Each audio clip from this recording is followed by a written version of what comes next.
científica. Soy muy feliz de estar aquí. El mi español fue muy bueno cuando una chica maravillosa de Argentina me reenseñó el español. Hay 3 años sin hablar español porque no hay posibilidad en Italia, por esta razón la presentación será en inglés. La próxima vez yo espero de hacerla en español. Gracias a Alessandro, a Carlos, a todos los amigos de Isabel que me invitaron aquí. Llegar aquí y ver amigos es siempre un gran placer para mí. Okay, it is a complex speech because the issue is 2 versus 3 drugs, and somewhat I disagree, because we do not have 2 versus 3 drugs, but we have good drugs versus good drugs, no matter whether they are 2 or 3. So the issue is to choose the best therapy for each patient. Alejandro mentioned the personalization of therapy while being here just before. That is exactly the point, personalizing therapy. So we need to choose the best therapy for each patient. And today we have something that has changed that we need to consider for what we have to do in the future. The first is well known. We still have a huge amount of patients with HIV. The second is that these are data from Italy that I'm pretty sure are very similar to what you have in your countries here. I heard a wonderful presentation, 1% of failures. Who gave the presentation? I don't remember anymore. And you see that in Italy, we have about 95% of patients with undetectable virus at certain point, with a very high CD4. So even the problem of vaccination that has been discussed is marginal because the CD4 are very good. But we unfortunately still have no cure. So it means in practice that patients will be treated for life because the virus is for life. So achieving the undetectability is just the beginning of the story. The virus hides within our genome, remains there forever. Like all DNA viruses, HIV behaves like DNA viruses, even if it is an RNA virus, a retrovirus. But every other DNA virus hide in the human cells. Therefore, it is impossible to eliminate it. That is the reason the guidelines tell us not anymore achieving undetectability, but maintaining suppression. Maintaining. Consider that they speak about suppression, not necessarily undetectability. The difference is subtle, and we need to discuss about this point later on. So maintaining suppression of the virus is the key point.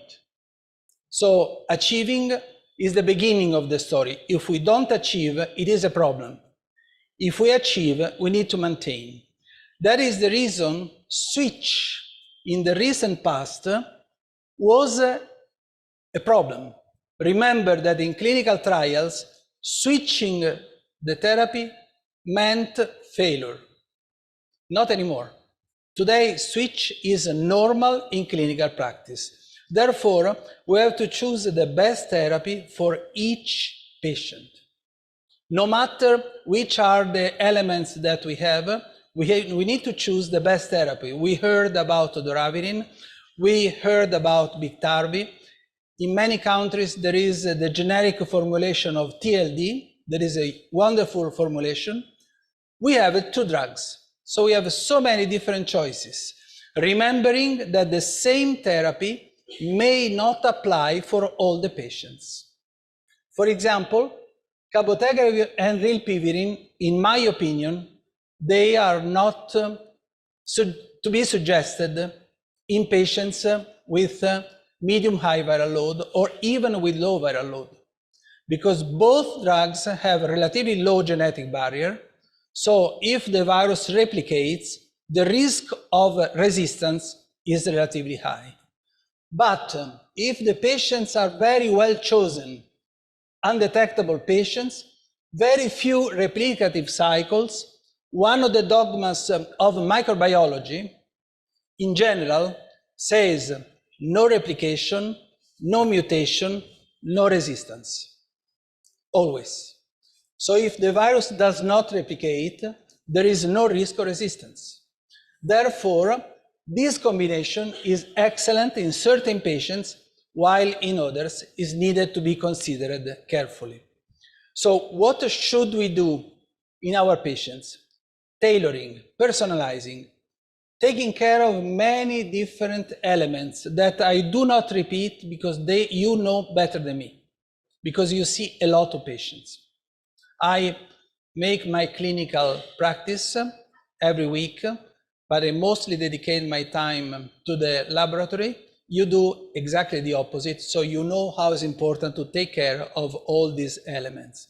So the guidelines all suggest now the option of 2 drugs in practice. So these other guidelines do the same, as it is these other guidelines that they dedicate an entire paragraph to dual therapy. So we need to consider dual therapy as a real option today. Every dual therapy? No. We need to be very cautious in considering which therapy. Here you see, we still have chances to use these drugs. What is the problem? We have totally different drugs today respect to what we had in the past. You see, at the beginning, only AZT. I was lucky enough to be in the lab, in the clinics that discovered AZT. So I remember the old story. We had many new drugs with a difference. With the old drugs, this slide is for 97. One drug, lowering viral load, rapidly rebound with resistance. 2 old drugs, good rebound, good viral load reduction, then rebound. 3 drugs, no rebound. The dogma of 3 drugs came at that time with those drugs, not with the drug of today. Because today we have different drugs, different combinations, but more important, different potency and genetic barrier. The drugs that we are talking about today that can afford 2 drug regimens, the only drugs that can afford it today, in patients with a detectable viral load, are darunavir and mostly dolutegravir. In patients with a viral load detectable. In patients with undetectable viral load, we have more options because the virus does not replicate. Is it true what I'm saying? Yes, because we have substantial evidence that 2 good drugs do exactly the same as 3 middle drugs do. So that is the reason that I'm not very happy in talking about 2 versus 3. It depends. The best definition is good therapies versus not good therapies. And amongst good therapies, I would place some 3 drug therapies, not all, and some 2 drugs therapies, not all. The matter is not the number, but is the quality of the drugs. We need to use, if we want to do dual therapy, always 2 modern drugs, potent with a high genetic barrier. Today is mandatory. We have the option to do so because we have different drugs as in the past. You see the pure potency of AZT, very marginal. you see the potency of inhibitors of the integrase is very strong. So in terms of potency, the story has changed. And in terms of genetic barrier, we have many different elements that play a role in shaping the genetic barrier. That is not only the number of mutations, is the pharmacokinetics, is the virus type, is the viral load, is the companion drugs. All these elements shape the genetic barrier. And for example, the combination of dolutegravir and 3TC is not a VIV combination. It is a combination of two drugs that behave similarly. Let me go back. Also in terms of pharmacokinetics, because you see that the decay of the two drugs is very similar. So in case of limited adherence, the two drugs reduce their concentration in a similar way. Those of you that have used the atripla, you might remember atripla. One drug, in case of lack of adherence, efavirenz, had a lifetime let's say, far longer than all the others. The result is that those patients not adherent to atripla had mutations against efavirenz because it was a monotherapy. In this case, instead, the two drugs drop together and the risk of resistance is limited. Those that have used the dolutegravir plus 3TC in clinical practice, I do not remember a single patient with resistance and a failure with dolutegravir plus 3TC. Not a single. We do resistance testing very early, but as a matter of fact, there are failures, but without resistance. And the reason is essentially this one. In addition, 3TC reduces the fitness of the virus replicates less, and we said low replicative cycles, low mutations, low risk of resistance. So 3TC helps dolutegravir in maintaining the virus under control. So the risk that we have still today, and we had in the past, is that mostly because of lack of adherence, the virus selects the red mutated resistant virus. What is the difference? In the past, this procedure took days. Today, takes years. So we cannot expect that a failure of therapy occurs necessarily in few weeks. If we choose a wrong therapy, the failure with the resistance might appear later. Takes more time, but the virus is smart and does it. Therefore, we need to consider many factors when we choose our therapy, including the time for checking the quality and efficacy of the therapy. Now, I remember at the time of AZT, we measured the success at 4 weeks. That was enough to say it was effective.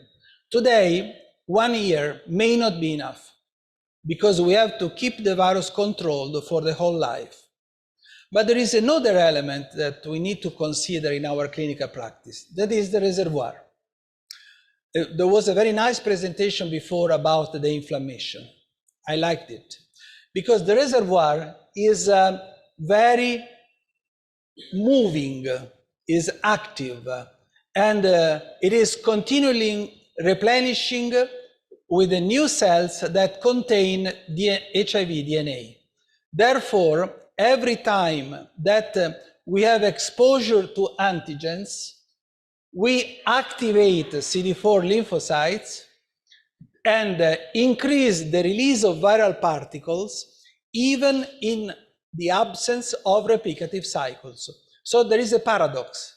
We find in the blood virus, but there are no replicative cycles because the viral particles are driven by the activation of the immune system, not by the failure of the therapy. That is the reason that viral blips and small viral rebounds can be driven by the activation, vaccination, other infections, cancer, drugs, any factor that activate the immune system increases the release of viral particles even in the absence of replicative cycles. Is it relevant from the clinical standpoint? Absolutely yes. Because we know that any time that the virus reaches a certain level, that is a failure of antiviral therapy. I'm not sure anymore that this concept is true by knowing the biology of the virus today. So we have virological rebounds. If it is above 200, 300, 500, and remains as such, this is a failure. But if it is a rebound after success that lasts, that is no more than 200, can be at the beginning of failure, but can also be just activation of the immune system. In the first case, we will have a failure with resistance, at certain point. In the second case, since there is no replicative cycles, that is not a failure. That is just release of viral particles. And we need to distinguish which is which. We have also virological blip. Are they failure? Perhaps I remember we studied for a period all the patients that took the flu vaccine. All, 100%, had a rebound of viral load within 2 weeks after the vaccination. Is it because of a failure? No, it is because of the activation of the immune system that can or may return to normality. So we are at a new frontier of virology that has relevant from the clinical perspective. This very nice paper shows that having a very high viral load at the beginning causes very often, let me go back, this situation. That is viral load that remains detectable below 200 copies. Is it a failure? No. But if we know that the patient had 1 million copies and now is 150, we know that that 150 can be a failure, but most probably is just the residual release of viral particles from the reservoir without replicative cycles. Why do I say so? This is another paper that shows the same thing in a different story. High viral load, low CD4, high risk of residual viremia without failure. Why is it important? Because we know that in case of low viremia, we need to change therapy because the risk of failure is high. Today, we know something different. In many cases, can be failure, beginning of failure. In many other cases, it's not a failure, it's just release of viral particles. In the first case, we have to change therapy. In the second case, we may not need to change therapy, provided that we have drugs with a high genetic barrier. So you see again that the issue is not a 2 versus 3. The issue is a high genetic barrier and potent versus low genetic barrier. For example, long-acting with a blip or a rebound, I do not feel comfortable. But with the dolutegravir and 3TC, I might, because the genetic barrier is higher. So not 2 versus 3 is a high genetic barrier versus low genetic barrier. Having said so, let me see what we have today and what we will have in terms of dual therapy. Let me anticipate that dual therapy is the program of every company, every. Viv, Gilead, Merck. All are pursuing dual therapy, now or in the future. So what we see today is just a smell of what we will see in the future. Today we have dolutegravir 3TC, and we have remarkable evidence that in certain conditions, that combination works very well. Patients should not be HBV positive, should not have a very high viral load, etc. But in the general patients, the therapy works very well and maintains a very good efficacy, also in terms of switch. Switch to dolutegravir 3TC is very effective. This is one of the studies, this is the other study that show clearly that the dual therapy based with the dolutegravir works pretty well. And are there evidences from clinical practice? Let me show you just 4 papers that came out recently. 1, very good success in clinical practice. 2, very good success in clinical practice. And 3, oh, I removed the others, so sorry, it was too long, apology. But the other point is, if I use 2 drugs are dangerous in terms of immune activation, I don't know. In the long term, I don't know. The evidence that we have today is that there is no evidence, the evidence is that there is no evidence of activation of the immune system with a dual therapy. It is one paper, this is another paper, shows the same story. This is another paper, sorry, this is the same, this is another paper, shows the same things. So in a short period of time, the use of dolutegravir plus 3TC does not increase the activation, the inflammation within the immune system and the reservoir. But we need a longer study in order to be completely sure about it. The evidence today is that the therapy is quite safe, also from this perspective. And cabotegravir ripivirine, always 2 drugs, always from ViiV, always one integrase inhibitor, but the story is completely different. Because cabotegravir is not as potent as dolutegravir, has not the genetic barrier of dolutegravir. So we should not use it? Not at all. It depends how we choose the patients. Patients that are with the viremia undetectable have a very limited replicative cycles or no replicative cycles. And we said no replicative cycles, no mutations, no resistance. Therefore, this therapy is a very good therapy, provided that we have chosen our patients properly. This is the reason the guidelines again propose this therapy in clinical practice. You see how many good evidences that also come from clinical studies. The only concern is choosing well the patients. That is a personalized therapy. Alejandro has said it very well before. So we can have 2 different options of dual therapies. One is dolutegravir 3TC, the other is cabotegravir ripivirine. Both are very good in clinical practice. The difference is that dolutegravir 3TC at failure has no resistance or marginal. Cabotegravir and ripivirine do have resistance in the majority of cases.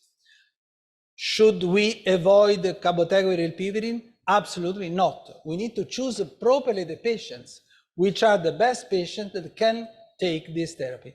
Under these circumstances, the rate of long-term success with cabotegravir and ripivirine is very good.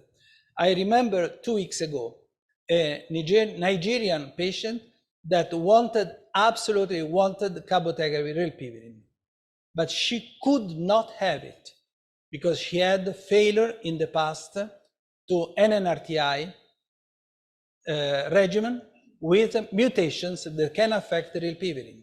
I couldn't take the risk, while many other patients can use it absolutely well without any problem at all in terms of failure. The rate of failure of cabotegravir and ripivirine is ridiculous, very low, provided that the patients are very well chosen. How to choose the patients? And this is a paper that we published last year that shows that there are some parameters that let us know which are the patients that may be at risk of a failure of cabotegravir and rilpivirine, and that at the same time tell us which are the patients that have no risk. And the paper showed that there are when there are these three baseline factors, the risk of failure becomes about 19%, while if these factors are absent, the rate of failure is nearly zero. So we have the parameters to choose the best therapy for each patient, or to choose which patients can afford certain therapies. We need to study more, but we start to have clear evidence about it. So the future is definitely dual therapy, somewhat also the present. Is there anything else that is coming out shortly? Lenacapavir. Lenacapavir is a Gilead drug, very potent, probably one of the most potent that we have available today. That is a capsid inhibitor, even though it's not true, because it inhibits at least three different stages of the replication of HIV. Mostly capsid, but also other stages. It's very potent, is very active, and in clinics it has shown great efficacy. Again, low genetic barrier, like the others, low genetic barrier. In case of failure, resistance. So we need to choose the patients also in the future. And islatravir. Islatravir is a molecule with an incredible half-life. So can be used also for long-term therapy in dual therapy. And the genetic barrier is one of the highest, if not the highest, amongst nucleoside reverse transcriptase inhibitors, even though islatravir behaves a little bit different than others. The combination of lenacapavir and islatravir is currently pursued between Gilead and Merck as an option for long-term therapy in our patient. So you see how the field is moving, and again, it's not an issue of 2 versus 3. The issue is good therapy versus bad therapy. The future is 2, even though today we can afford the 2 only in certain conditions. What should I conclude? First, let me stress it again. Obtaining undetectability is nothing today. We need to obtain it. If we don't obtain it, we are in trouble. Maintenance is our keyword, always. New drugs are very different than the previous ones. Therefore, the dogma of always 3 drugs was born at the time in which we had different drugs. Today, we have to think in a different way. Some patients can afford 2 drugs. Some patients may still need 3 drugs. Personalized therapy, Alejandro. So, it is always as such. The selection of patients is very important. I think, having seen the history of HIV, today, being a good HIV doctors perhaps is more difficult than in the past. We have many options. It's not easy to choose the best therapy for each patient. So we need to use brain to select the therapy. Dual therapy represents today the therapy for a relative minority of patients today, but shortly will become the therapy of the majority of our patients. However, we need to choose always, today and tomorrow, the patients for this therapy, because in order to maintain for long term the virus undetectable, we need to use always the best therapy for that particular patient. Thank you.